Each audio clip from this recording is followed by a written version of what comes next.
నీ దర్శనం ఆగకూడదు, నీ పిలుపు ఆపకూడదు. నువ్వు ఎన్ని పరిస్థితులు ఎదురైనా, పిలుపును ఆపే పరిస్థితులు ఎన్నో ఎదురైనా, సియోను దేవుడు నిన్ను సిగ్గుపరచడు, నిన్ను అవమానపరచడు.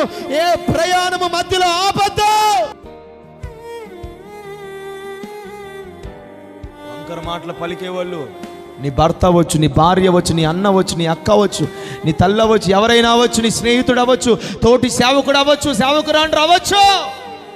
నా జీవితంలో ఎంతోమంది పలికారు వంకర మాటలు. నన్ను చూసినోడు ఎవరు తినంగా మాట్లాడినోడు లేడు. ఈరోజు క్వశ్చన్ చెప్పిన, దేవుని సేవ ప్రయాణం సాగుతున్నప్పుడు ఎన్నో అబ్స్టకల్స్ వస్తాయి, ఎన్నో స్ట్రగుల్స్ వస్తాయి, ఎన్నో పోరాటాలు వస్తాయి. ఆత్మీయుల ద్వారా అవమానాలు ఎదురవుతాయి, తోటి వారి ద్వారా నిందలు వస్తాయి, ఎన్నో రకరకాలైన మాటలు.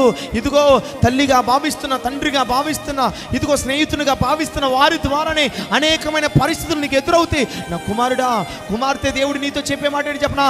ఆ మాటలన్నీ కూడా నిన్ను గిల్గాల నుండి బేతేలుకి, బేతేలు నుండి ఎరుకోకి, ఎరుకో నుండి యోర్దానికి, యోర్దాను దాటి తిరిగి వచ్చి ఒక అద్భుతాల పరిచర్య నీ ద్వారా ప్రారంభించబడడానికే ప్రభువు ఈ పోరాటాల గుండా నిన్ను ప్రయాణం చేయిస్తున్నాడు.